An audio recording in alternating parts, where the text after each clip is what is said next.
주님의 성령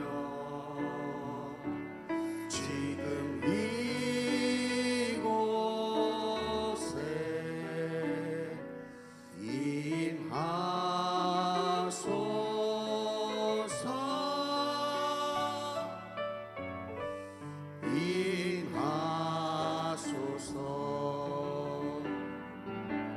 주님의 성령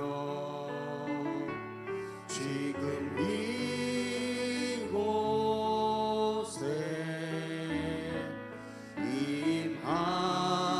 임하소서.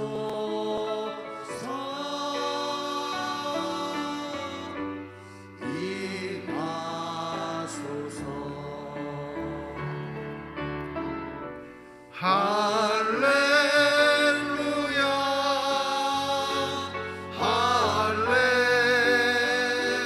할렐루야 할렐루야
하나님은 영이시니 예배하는 자가 영과 진리로 예배할지니라.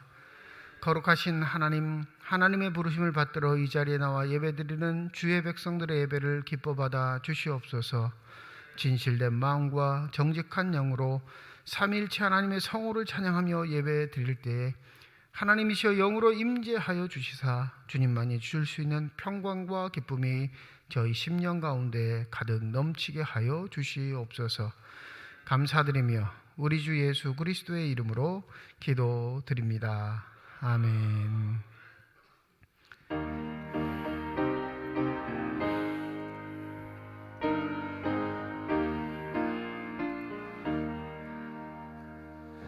면류관 벗어서 주 앞에 드리세.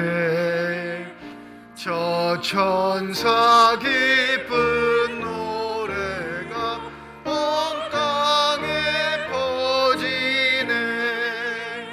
내 혼악 깨어서 주 찬송하여라.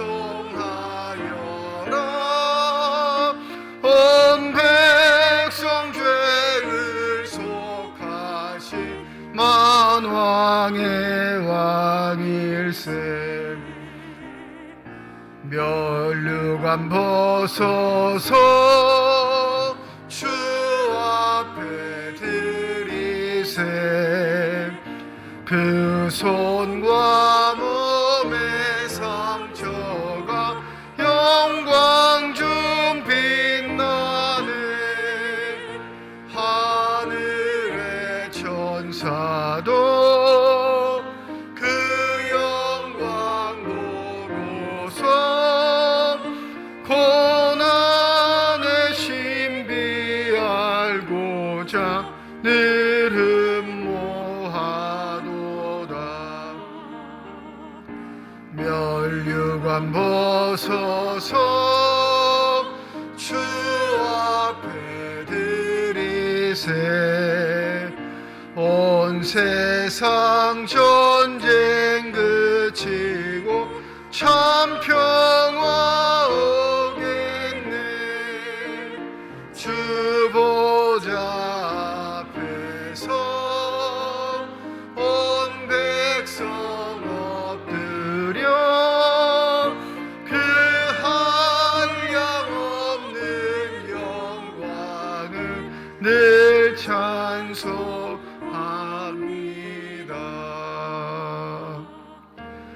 아멘.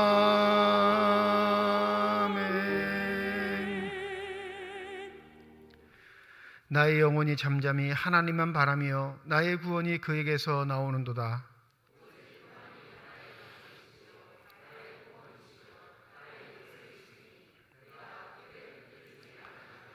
넘어지는 담과 흔들리는 울타리 같이 사람을 죽이려고 너희가 일제히 공격하기를 언제까지 하려나.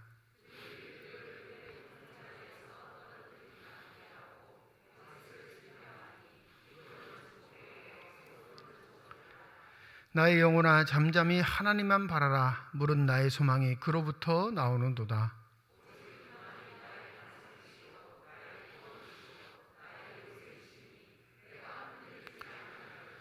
나의 구원과 영광이 하나님께 있으며 내 힘의 반석과 피난처도 하나님께 있도다.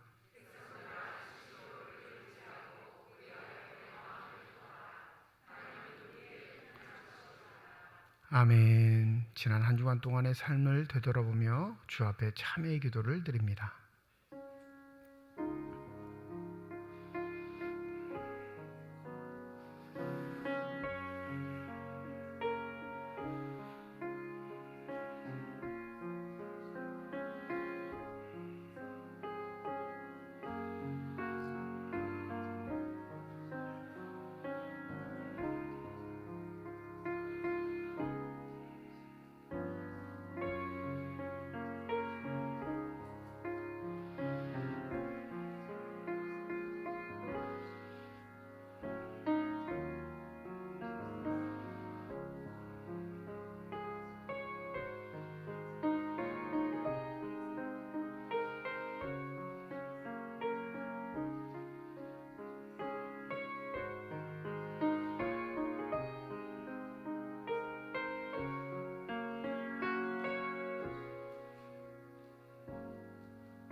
만일 우리가 우리 죄를 자백하면 그는 미쁘시고 의로우사 우리 죄를 사하시며 우리를 모든 불의에서 깨끗하게 하실 것이라. 아멘. 나는 전능하신 아버지 하나님 전지의 창조주를 믿습니다. 나는 그의 유일하신 아들 우리 주 예수 그리스도를 믿습니다.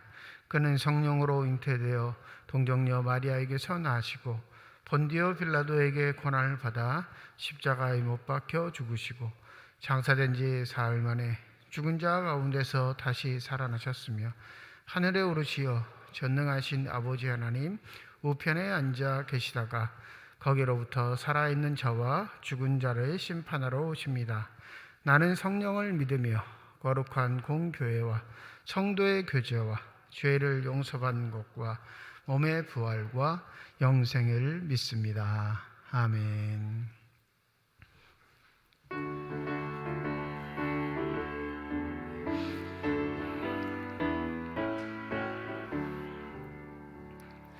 이 세상의 모든 죄를 맑히시는 주의 보혈 성자 예수 그 귀한 피 찬송하고 찬송하세.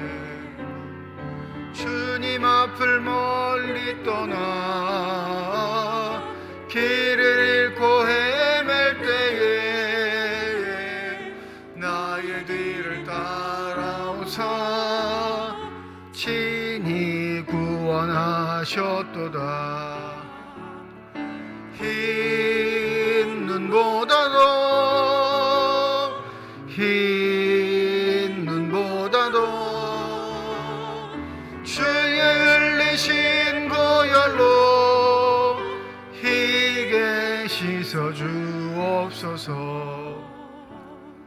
가시관을 쓰셨으니 피로 얼굴 물드셨고 십자가의 모진 고통 나를 위해 당하셨네. 말로 영영할 수 없는 구세주의 구속하신 그네와 그 신사랑 찬송하고 찬송하세. 흰 눈보다도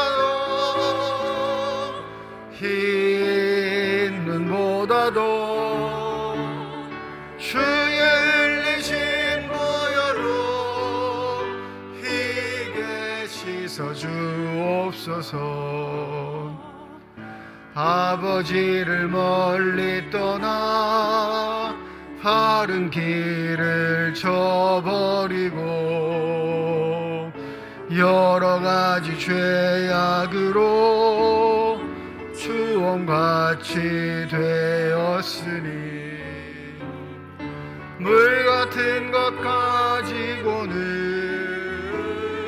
씻을 수가 주없네.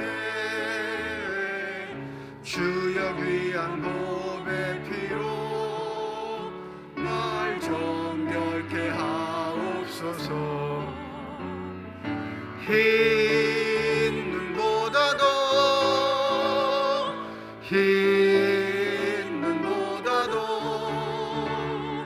주의 흘리신 보혈로 희게 씻어 주옵소서.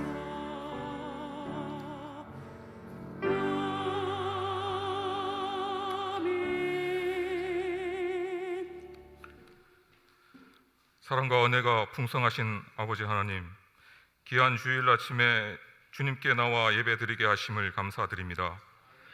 예배 가운데 올려드리는 찬양을 기뻐 받아주시고 우리가 드리는 기도에 응답하여 주시사 하나님의 영광이 충만한 산 제사가 되게 하여 주시옵소서.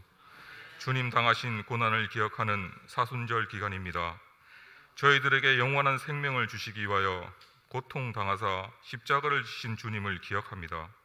죽을 수밖에 없는 저희를 주님의 보혈로 깨끗하게 씻어주시고 자녀 삼아주신 은혜에 감사드리며 주님이 나를 향한 구원의 길을 묵묵히 가신 것처럼 저희들도 자기 십자가를 지고 주님을 본받아 사랑과 헌신, 겸손과 섬김의 길을 가게 하여 주시옵소서.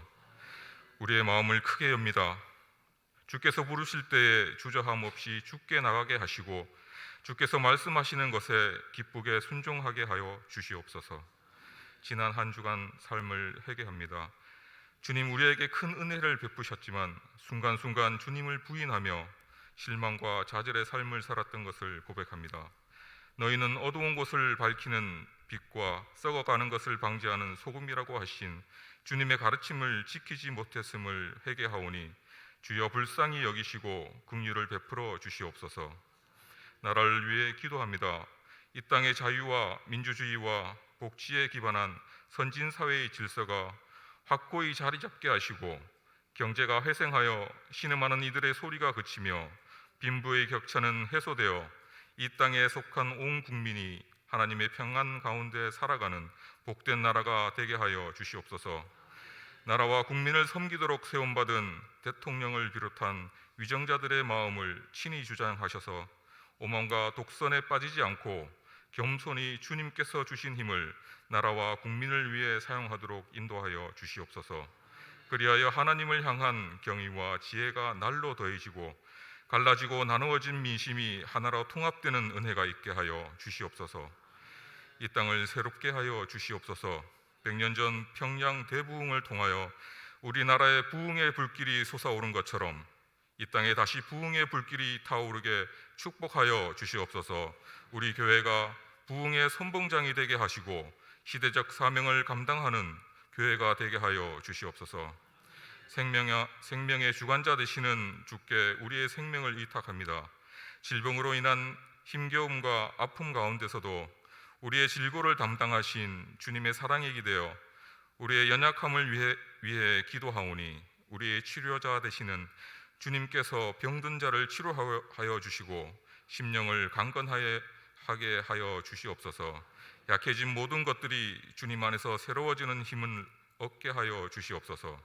우리가 서로를 위해 사랑으로 간구하는 기도에 귀 기울여 주시고 어디에 있든지 주의 보호하심이 늘 항상 함께하여 주시옵소서.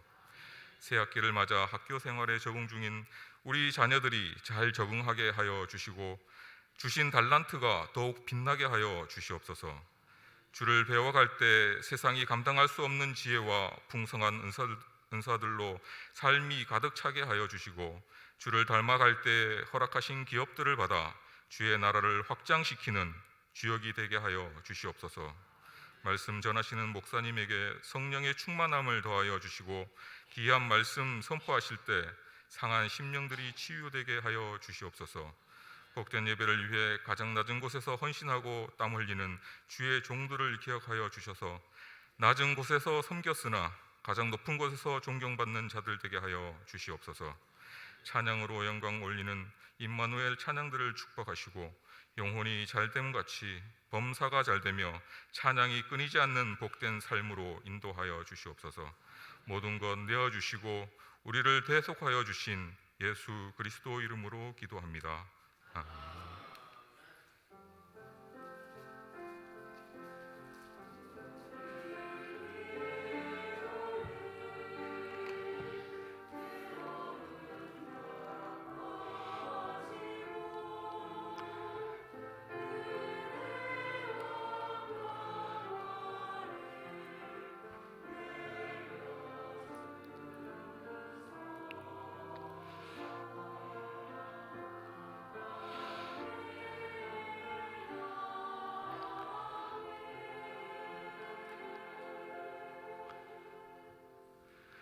사순절 5번째 주일 우리에게 주신 하나님의 말씀입니다. 구약성경 시편 130편 1절에서 8절까지의 말씀, 신약성경 요한복음 11장 38절에서 44절까지의 말씀입니다. 다 함께 자리에 일어나 하나님의 말씀을 받겠습니다.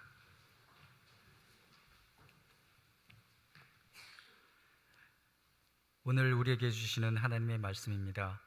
여호와여, 내가 깊은 곳에서 주께 부르짖었나이다.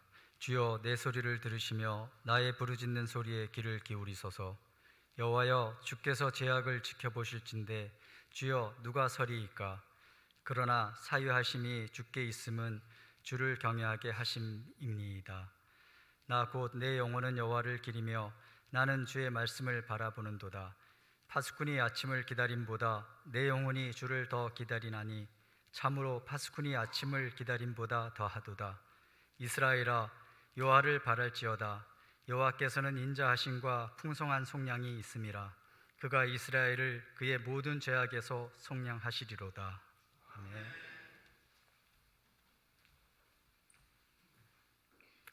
이에 예수께서 다시 속으로 비통히 여기시며 무덤에 가시니 무덤이 굴이라 돌로 막았거늘 예수께서 이르시되 돌을 옮겨 놓으라 하시니 그 죽은 자의 누이 마르다가 이르되 주여, 죽은 지가 나흘이나 되었음에 벌써 냄새가 나나이다.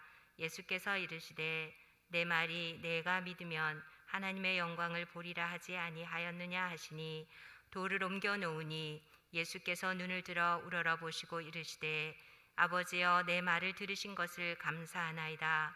항상 내 말을 들으시는 줄을 내가 알았나이다. 그러나 이 말씀을 하옵는 것은 둘러선 무리를 위함이니 곧 아버지께서 나를 보내신 것을 그들로 믿게 하려 함이니이다. 이 말씀을 하시고 큰 소리로 나사로야 나오라 부르시니 죽은 자가 수족을 배로 동인 채로 나오는데 그 얼굴은 수건에 쌓였더라. 예수께서 이르시되 풀어놓아 다니게 하라 하시니라. 하나님께서 이 말씀을 통하여 우리에게 은혜 주시기를 원합니다.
아멘.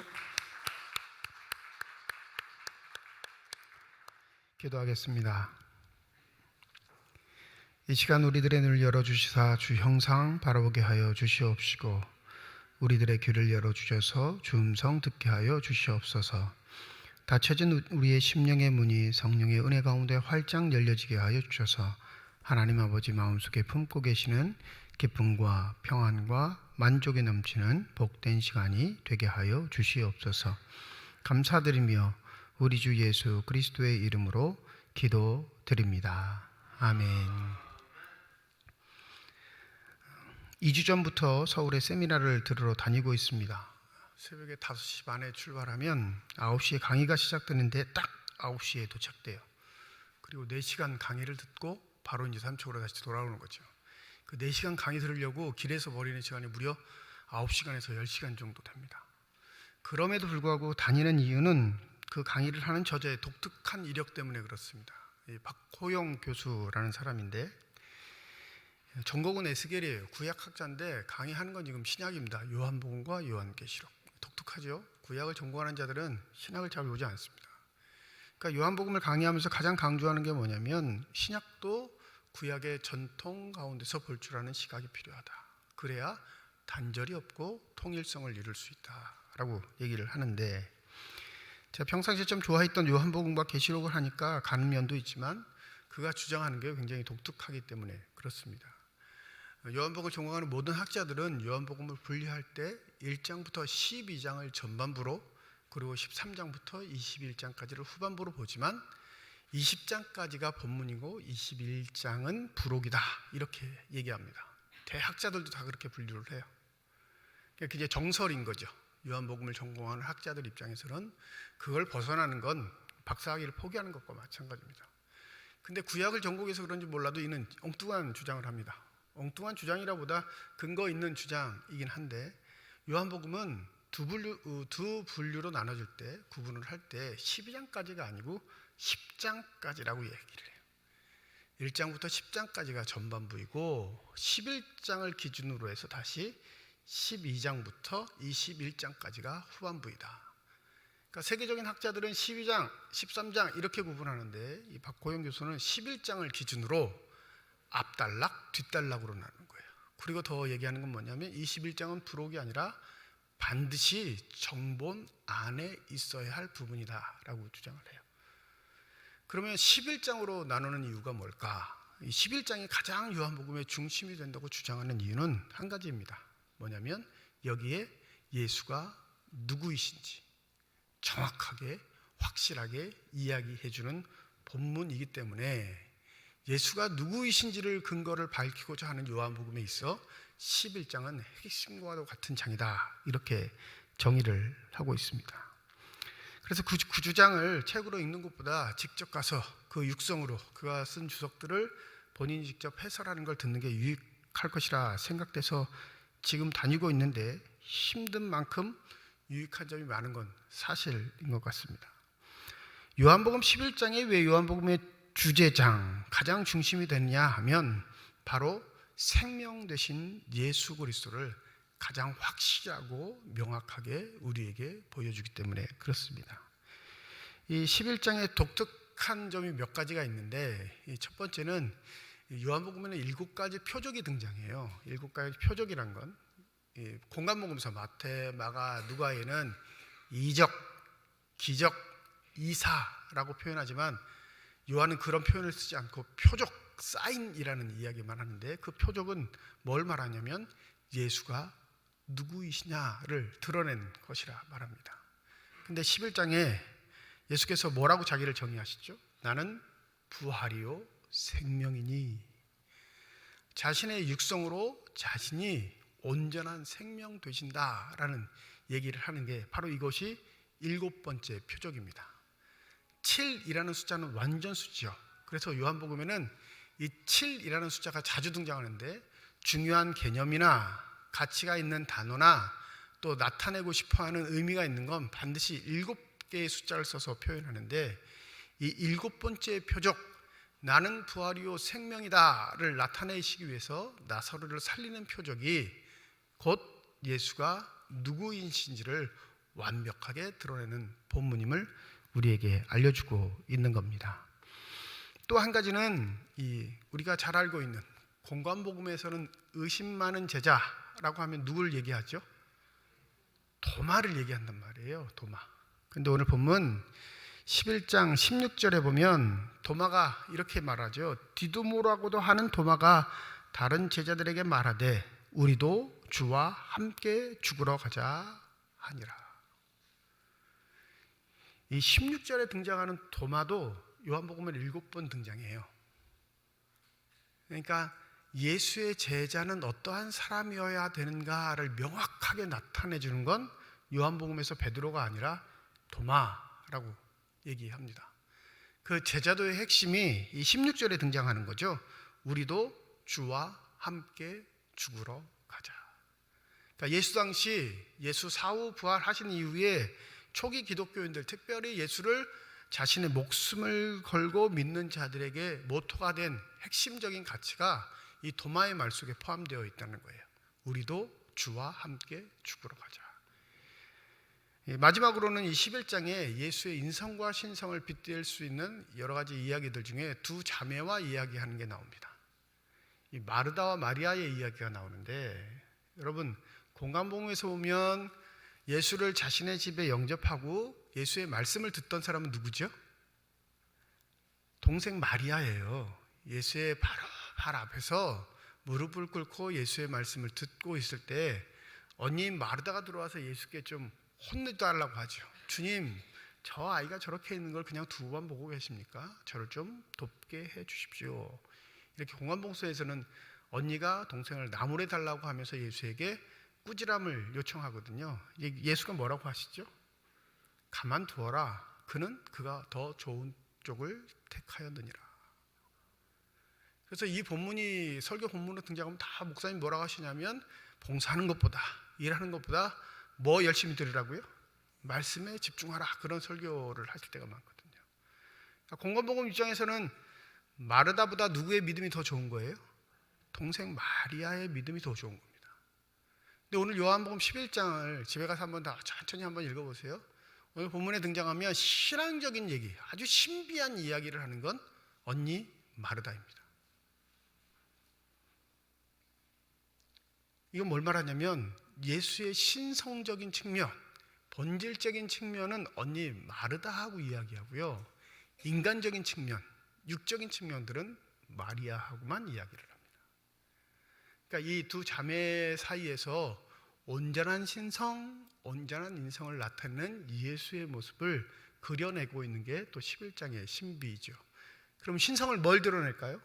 부활을 얘기해요. 나는 부활이요 생명이니.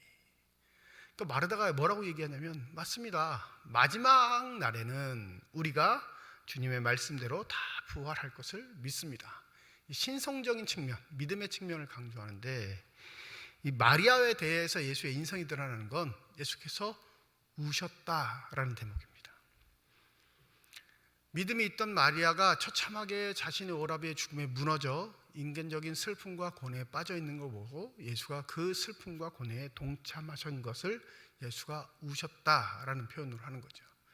그러니 부활의 생명을 갖고 있다고 하여 인간적인 죽음, 슬픔, 고통에 동감하지 못하는 것, 왕만 그런 분들이 계시긴 하세요. 대단한 믿음인 것처럼 장례식장에 가서 울긴 왜 울어 천국 갔는데, 이런 말씀하시는 겁니다.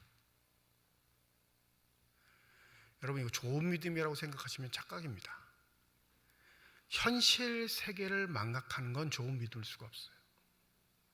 현실에 기반해서 그 현실의 기반을 든든하게 더 온전하게 세워주는 게 우리의 믿음이 되어야 할 거예요. 그런데 유족들은 슬퍼하고 있는데, 물론 유족들을 위로의 말을 전하죠. 근데 교인들과 이야기할 때도 여러분 조심해야 할 게, 장례식장 가셔서 아이 천국 가셨는데 뭐가 슬퍼, 이런 말씀을 삼가하셔야 해요. 그건 함께 사는 자의 고통을 나누는 삶의 모습은 아닙니다. 11장에서 부활을 얘기하시지만 마리아의 슬픔에 빠져 무엇인가 하지도 못하고 주저앉아 엉엉 울고 있는 마리아를 혼내지 않는 예수의 모습을 보시고, 또 그 울음에 동참하셔서 함께 우셨다는 건 그 인간의 고뇌와 슬픔에 동감하시고 함께 참여하시는 예수의 사랑이 있으심을 반드시 기억하셔야 할 겁니다. 그러니 슬퍼하시는 곳에서는 슬퍼하는 게 맞아요. 더불어 한 가지 주의해야 할 것, 그 슬픔이 우리의 삶을 잠식하지 못하도록 주의 도우심을 간구할 수 있는 저와 여러분이 되시기를 소원합니다. 이 오늘 38절부터 44절은 그 죽음의 당사자 나사로의 무덤 앞에서 일어난 일을 우리에게 이야기해 줍니다. 38절에 이렇게 말하죠. 이에 예수께서 다시 속으로 비통히 여기시며 무덤에 가시니 무덤이 구리라 돌로 막았거늘 예수께서 이르시되 돌을 옮겨 놓으라 하시니. 무덤 앞에서 비통해 하셨다, 우셨다라는 개념과 똑같은 의미이긴 하지만 이 복합적인 감정이라는 것을 대부분 주석 학자들은 이야기를 합니다. 주위에서 수근수근 거리는 소리가 들리는 거예요. 야, 예수가 사랑하는 자들 아니야? 예수가 지극히 아끼던 사람들인데 어찌 예수가 이 불행을 막지 못했을까? 수근수근하는 얘기가 들리죠. 그 수근수근하는 얘기를 듣고 38절에 비통히 여기셨다라는 건 여전히 육신의 한계에 갇혀서 예수가 누구인지를 모르는 사람들 앞에 자신의 예수의 마음이 어떠했는지를 나타내는 것이기도 하고요. 더불어 인간이 극복할 수 없는 문제에 빠져서 스스로가 절망 가운데 자신의 삶을 비관하는 사람들에 대한 하나님의 인식이라는 의미도 포함되어 있습니다. 예수께서 39절에 뭐라고 명령하신다고요? 돌을 옮겨 놓으라. 이 명령에 잘 귀 기울이시기 바랍니다.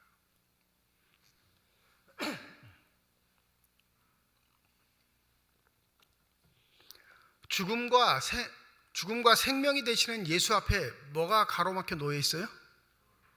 돌입니다. 그러면 이 죽음과 생명을 가로막혀 있는 돌을 움직이는 분은 누구여야 할까요?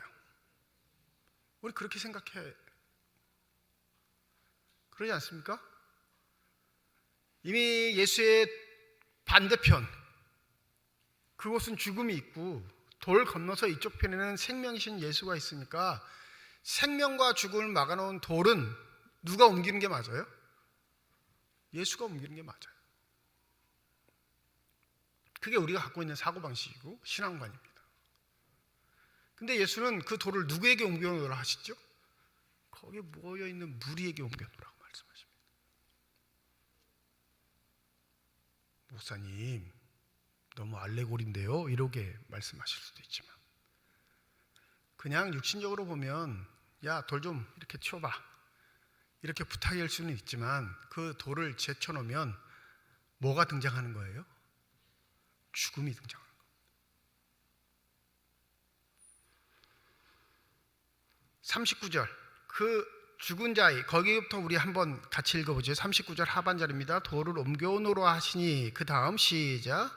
그 죽은 자의 누이 마르다가 이르되 주여 죽은 지가 나흘이 되었음에 벌써 냄새가 나나이다. 이 말뜻은 뭐예요? 돌을 움직일 수 있다는 거예요? 움직일 수 없다는 거예요? 움직일 수 없는 합당한 이유를 두 가지를 댑니다. 첫 번째, 죽은 지가 나흘이 되었다. 언젠가 한번 말씀드렸지만 유대인의 전통 가운데 사람이 죽은 지 3일 동안은 죽은 자의 영혼이 가족과 머문다 생각합니다. 그러니까 3일 안에 살아나는 건 죽은 게 아니라 살아날 수 있는 가능성을 믿는 거예요. 그러니까 3일 동안 뭘 지켜보느냐면 죽었는지 살았는지 확인 과정을 거치는 겁니다. 4일이 되면요, 죽은 거예요. 3일 동안만 그 영혼이 가족들과 머무니까 4일째는 확실히 죽었음을 증거하는 겁니다. 그러니까 마르다의 이 나흘이 되었다라는 거 뭘 말하는 거예요? 죽었습니다. 가망이 없습니다. 희망이 없습니다. 이 이야기. 예수 사이에 돌로 막힌 것 중에 첫 번째는 우리의 고정관념입니다. 그의 생명이 우리의 몸에 임하지 못하는 것, 우리의 영혼에 임하지 못하는 건 우리가 가지고 있는 고정관념, 우리가 갖고 있는 세계관, 우리가 갖고 있는 생활 풍습들이 있습니다. 이 마르다, 여러분 보세요. 39절에 누이 마르다가 라고 강조하고 있잖아요. 제가 좀 전에 서론에서 뭐라고 설명했죠? 예수와 영적인 대화를 나눴던 사람은 마리아였다, 마르다였다. 마르다였었어요. 마리아는 육신적인 슬픔이 갇혀서 예수를 마중도 못 나갑니다. 그래서 누이 마르다가 뭐라고 하죠? 주님께서 널 찾으신다. 주님이 오셔서 가봐. 이 정도로 마리아를 격려하는 정도였어요. 그런데 예수가 오셨다는 소리를 듣고 마르다가 마중을 나가서 그 자리에서 예수와 영적인 대화, 부활의 얘기, 생명의 얘기를 나눈 건 마르다였어요. 그런데 돌을 옮겨놓으라, 생명이신 예수께서 말씀하시는데 그거를 저지하고 나타난 자가 누구예요? 마르다입니다. 주님, 죽은 지 이미 나흘이 됐습니다. 육신적인 이야기를 나누는 게 아니라 영적인 이야기를 나누었고, 죽음의 이야기를 나누는 게 아니라 생명의 이야기를 나누었는데, 여전히 마르다의 삶은 생명이 아닌 죽음이 그를 장악하고 있는 삶임을 보여줍니다. 끝났다 이거죠. 가망성이 없다 이겁니다. 희망이 없다 말을 합니다. 지금 희망도 없고 가망은 없지만 마지막 날에는 내가 그 희망이 다시 샘솟는 걸 알지만 주님 지금은 아닙니다. 이 얘기를 하고 있는 거죠. 더불어 두 번째, 벌써 냄새가 나나이다. 이 말은 뭐죠? 썩기 시작했다는 거예요. 동굴을 열면 그 썩은 냄새가 우리를 괴롭게 할 거라는 생각. 좀 더 영적으로 의미를 해석하면 죽음의 기운이 생명을 갖고 있는 우리를 엄습해 우리의 생명도 타락시킬 겁니다. 오염시킬 겁니다. 지저분하게 만들 겁니다. 그러니 죽은 자와 산 자는 가로막혀 있는 게 맞습니다. 이 이야기를 하는 거죠. 살아있으나 뭘 두려워하는 거죠? 죽음의 기운을 두려워하는 거예요. 살아있는 생명이 죽은 자가 어찌 우리를 해할 수 없거든요. 근데 뭘 두려워해요? 죽은 자의 냄새도 꺼려 하는 겁니다. 이 마르다와 같은 모습이 우리의 모습이에요. 죽음은 현실인데 그 죽음을 돌로만 막아놓으면 된다, 안전하다라고 생각하는 거죠. 여기서 돌을 옮겨놓으라 라는 예수의 의미는 죽음을 직시해라, 죽음을 현실로 받아들이라 라는 말씀입니다. 우리들의 삶에서 죽음을 얼마나 직시하고 현실로 받아들이고 사십니까?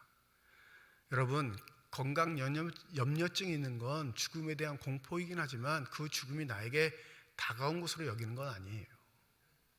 사람마다 차이가 좀 있어요. 신학교 다닐 때 아르바이트를 꽤 많이 했습니다. 아르바이트를 꽤 많이 했는데 이 편의점 아르바이트를 한 적이 있는데 이 점주 한 분이 계셔요. 멀쩡해요, 사람은. 근데 이분이 뭘 못하냐면 운전을 못해요. 왜 운전을 못하는 줄 아세요? 운전면허증도 있는데 운전대를 잡으면 죽을 것 같은 공포가 자기를 휩싼대요. 그래서 운전대를 잡고 몇 미터도 못 가는데 등에 땀이 젖어가지고 운전을 할래 할 수 없는 그런 상황에 이른답니다. 그래서 운전은 누가 하냐면 그 부인이 하셔요. 남편은 그냥 뒤에 점잖게 앉아가지고 사장님처럼 왔다 갔다 합니다. 근데 이분이 대기업 출신이에요. LG 임원으로 정년퇴임하신 분이에요. 사회생활을 어떻게 했을까 의문이 드는 거예요. 근데 정말인지 한번 제가 직접 물어봤는데 정말이래요. 운전대만 잡으면 곧 죽을 것 같은, 누가 나를 와서 들이받을 것 같은 공포에 휩싸여 전혀 일상생활을 할 수 없다라는 겁니다. 그래서 우리는 그 자리를 외면하죠. 피합니다. 직시하지 않아요. 근데 예수께서 돌을 옮겨놓으라 말씀하신 건 그 죽음이 너희들에게 현실이야 라는 걸 먼저 알려주시는 겁니다. 부디 믿음이 있노라 하면서 스스로 가장하지 않는 삶이 되기를 소원합니다. 믿음이 있는 건 예수의 명령대로 죽음을 현실로 받아들이는 겁니다. 믿으십니까? 대답이 좀 시원치 않으신데요. 대답을 하신 분의 눈빛도 별로 그렇게 생글생글하지도 않고, 목사님 아침부터 재수없게 왜 죽음 얘기를 하세요? 이러시는 것 같아요. 인간의 부정적인 태도, 죽음을 맞이하고 죽음을 현실로 받아들이지 못하는 태도에 예수는 돌을 옮겨놓으라 말씀하시고, 그 돌을 옮겨놓자 이렇게 기도하십니다. 아버지여, 내 말을 들으신 것을 감사하나이다. 이 돌을 옮겨놓기까지 예수께서 꽤 많이 마음속으로 실갱이를 하셨던 것 같아요. 40절에 보면 부정적인 대답을 하는 마르다에게, 그 주위에 있는 사람들에게 이런 말씀까지 하시죠. 내 말을 내가 믿으면 하나님의 영광을 보리라 하지 아니하였느냐. 여러분, 이게 우리가 하나님의 영광을 입에 달고는 살지만 그 의미를 정확하게 모르시는 분들이 많아요. 하나님의 영광인 건 쉽게 말하면 뭐냐면 하나님이 지금 우리의 현실에 임재하신다라는 의미입니다. 하나님 영광 받으옵소서, 이 말은 보이지 않는 하나님 앞에 우리가 무엇인가 드린다는 게 아니라 영광 받으신다는 건 우리가 예배 드리는 이 자리에 실제로 임하여 주옵소서라는 거예요. 그러니까 구약의 하나님의 영광, 신약의 하나님의 영광 다 뭘 상징한다고요? 하나님이 이곳에, 내가 있는 이 현실에, 지금 있는 자리에 오신다라는 의미입니다. 믿으십니까? 그러면 그 구약에는 하나님의 영광의 자리가 어디일까요? 성막으로 하면 지성소, 법궤 위인 거예요. 속죄소에 임하시기로 약속하셨거든요. 그러니까 거기를 시은좌, 하나님의 영광의 보좌, 이렇게 말하는 거예요. 그러니 이 하나님의 영광이라는 걸 너희들이 돌을 옮겨놓고 내 말을 들으면 하나님의 영광을 보리라 하지 않았느냐라는 거 뭘 말하냐면, 살아계신 하나님이 지금 이 현실에, 너희들이 고통당하고 어려워하는 이 현실에 등장한 걸 왜 믿지 못하느냐, 이 말씀을 하시는 거예요. 그리고 돌을 옮겨놓고 기도가 시작되는 거죠. 기도의 핵심은 뭐죠? 42절입니다. 아버지께서 나를 보내신 것을 그들로 믿게 하려 함이니이다. 하나님의 영광이 임하는 것, 하나님의 임재라고 말씀해 주셨는데, 그 하나님의 임재는 누구를 통해 이루어졌다 보여주시길 원하시는 거죠? 나 예수가 이곳에 있는 게 누가 있는 거예요? 하나님이 있는 것이다 말씀합니다. 그리고 이렇게 말씀하시죠. 43절입니다. 나사로야 나오라. 이 나오라로 쓴 동사가 헬라어로는 듀로입니다. 듀로. 이걸 언제 또 쓰셨냐면, 물고기 잡고 있는 어부들인 제자들에게 가셔서 나를 따라오라 할 때 똑같은 동사예요. 무슨 말씀이세요? 죽음의 자리에서 벗어나 생명의 길로 가자라는 부르심. 나사로에게는 죽음에서 벗어나 생명으로 나오라라는 부르심. 믿으십니까? 동일한 단어예요. 그러니 우리를 부르심은 죽음으로 부르심이 아니라 어디로 부르시는 거예요? 생명으로 부르시는 겁니다. 오늘 본문을 한번 유의 있게 생각해 보셔야 돼요. 이건 부활절에 할 본문인데 왜 사순절에 하시지? 라는 생각이 드셨을 거예요. 똑똑하신 분들은 다 그 생각해요. 오늘 부활줄이야? 이렇게 생각이 없는 분들은 그냥 예배만 들으시는 거고. 부활절 본문을 사순절로 택한 이유가 뭘까요? 핵심 바로 여기에 있는 거예요. 우리 스스로 살려고 발버둥치는, 죽음과 생명을 막아놓은 돌처럼, 그것이 우리의 안전을 보장할 것처럼 생각하는 우리의 삶에서 예수는 그 돌을 치우고 죽음에서 벗어나 생명의 길을 가는 건 예수를 따르는 길밖에 없다라고 우리에게 도전하시는 겁니다. 사순절은 예수의 죽음을 준비하는 기간입니다. 즉 다시 말하면 십자가의 길을 걷기를 각오하고 다짐하는 거죠. 그건 죽음의 길로 걸어가는 거예요. 그런데 그건 죽음의 길이 아니라 예수에게 우리에게 뭐라고 말씀하시는 거예요? 그것은 생명의 길이야. 그러니 도마의 고백이 우리의 고백이 되어야 합니다. 우리도 주와 함께 죽으러 가자. 그 죽음의 결단은 죽음으로 끝나는 게 아니라 생명이 되시는 예수 그리스도와 함께 걷는 축복의 삶이 될 줄 믿습니다. 놀라운 사실은 죽어 있는 자도 그 예수의 명령에 순종한다는 사실. 죽음이 그를 장악하지 못하고 예수와 함께 하는 걷는 삶이 그의 삶의 영원한 생명을 보장하는 걸 죽은 사람도 듣고 다시 살아나는 놀라운 역사가 있다면, 살아있는 우리가 지금 주의 명령을 거부하고 우리의 안위를 위해 우리의 뜻대로 산다는 건 생명의 길이 아닌 더 험악하고 처참한 죽음의 삶을 답습하고 있다는 사실을 우리가 반드시 기억해야 할 줄 믿습니다.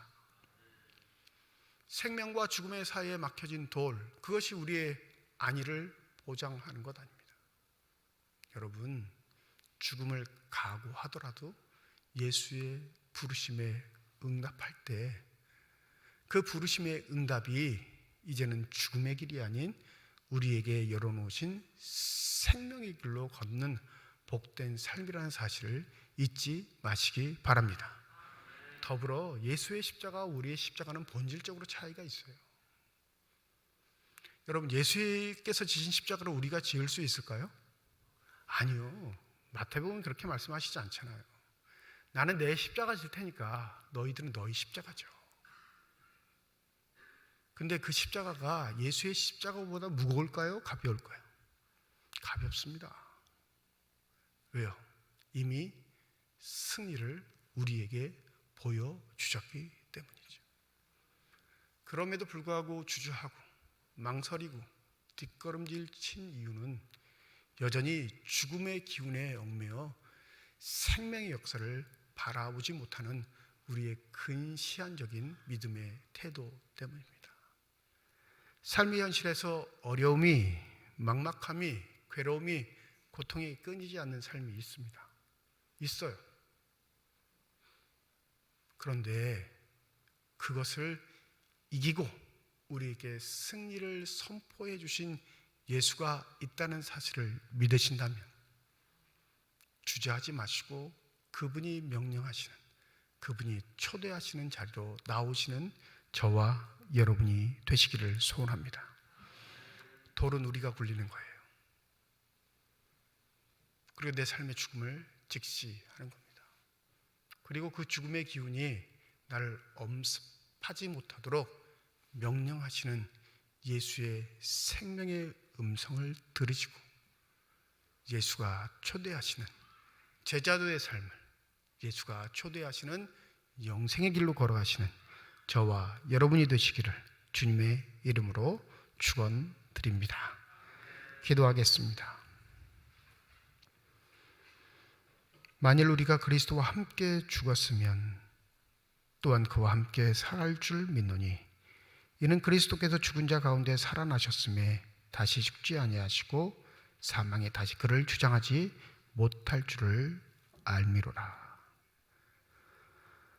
우리가 살아가는 이 땅에서 보신주의는 무엇보다 우리의 삶의 큰 가치입니다. 험한 일, 위험한 일, 죽음이 가까운 일들은 외면하고 건강하게 사는 것, 기쁘게 사는 것, 복되게 사는 것으로만 우리의 삶을 평가하려고 하는 이 좁은 마음들, 주님 부디 우리들에게 믿음의 눈을 열게 하여 주시사 우리의 삶의 현실로 다가오는 죽음을 직접 바라보게 하시고 그 죽음을 이기신 생명이 되신 예수를 우리의 삶의 구주로 믿게 하여 주셔서 예수의 제자됨이 참 기쁨이고 복됨임을 고백하며 살아갈 수 있는 거룩한 삶들이 다 되게 하여 주시옵소서. 감사드리며 우리 주 예수 그리스도의 이름으로 기도드립니다. 아멘.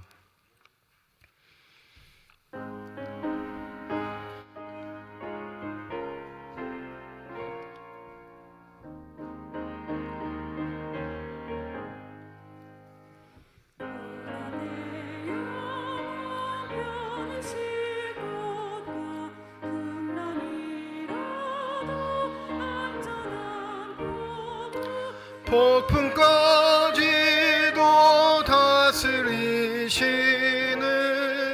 주의 영원한 팔을 지혜 주의 영원하신 팔 함께 하사 항상 나를 붙드시니 어느 곳에 가든지 요동하지 않음은 주의 팔을 의지함이라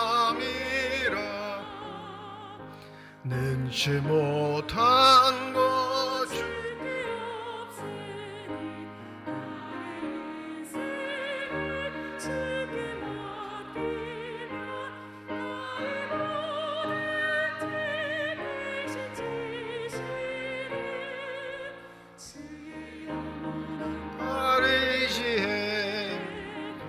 주의 영원하신 팔 함께 하사 항상 나를 붙드시니 어느 곳에 가든지 요동하지 않음은 주의 팔을 의지함이라.